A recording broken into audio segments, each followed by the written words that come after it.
Hi, this is an overview of topic 2, just the summary points of the topic mostly. We're now moving into really looking at ourselves and in the context of identity and how important identity is, your identity, in actually you understanding yourself, your self-awareness in relation to others. And our identities are all different, and they're informed by our ethnic background, cultural backgrounds, our sexual orientations, our socioeconomic status, a whole range of things. So there's an increasing need for self-awareness of who we are, and by understanding more of who we are, we start to expose and disrupt habitual and dominant thoughts and discourses that we often use in relation to the words leaders and leadership. And the work by Ford is particularly insightful for this topic, and there's quite a bit of reading in this topic, but I've provided some markers in the commentary to assist you, to point you to the key concepts to read and the key sections.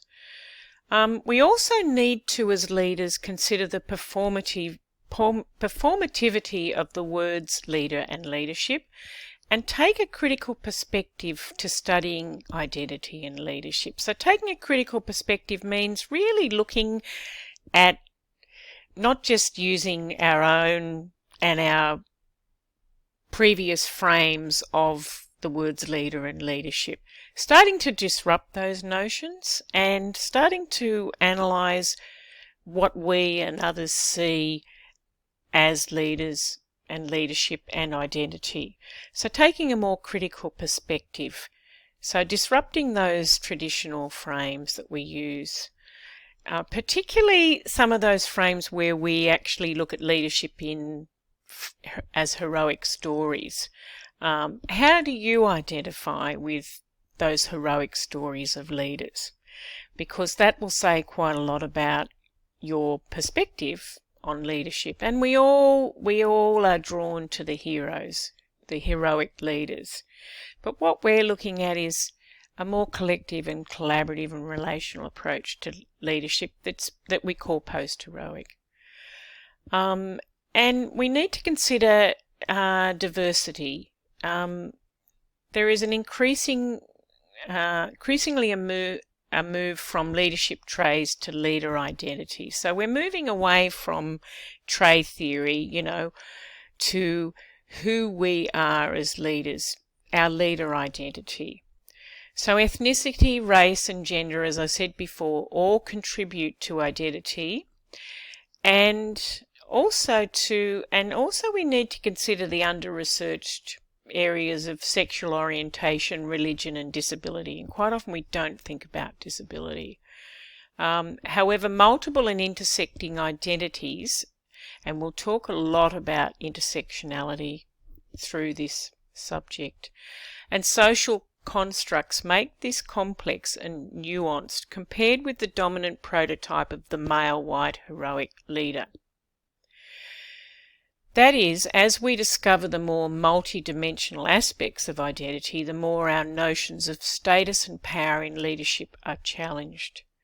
So quite often we look at leadership as holding status and holding the power at the top of the pyramid, whereas what we're focusing on in this subject is that disrupting that power being held by one person at the top and redistributing that power so we all feel and have power and are empowered.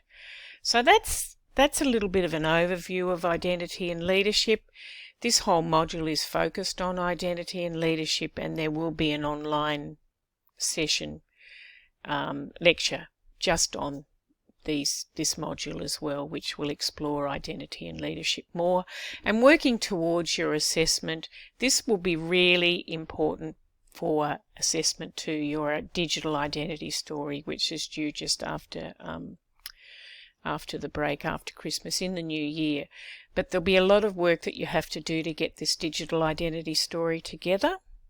So this module will particularly get a lot of literature, a lot of reading, and give you a lot of ideas and pointers on how to actually prepare that digital identity story. So enough from me.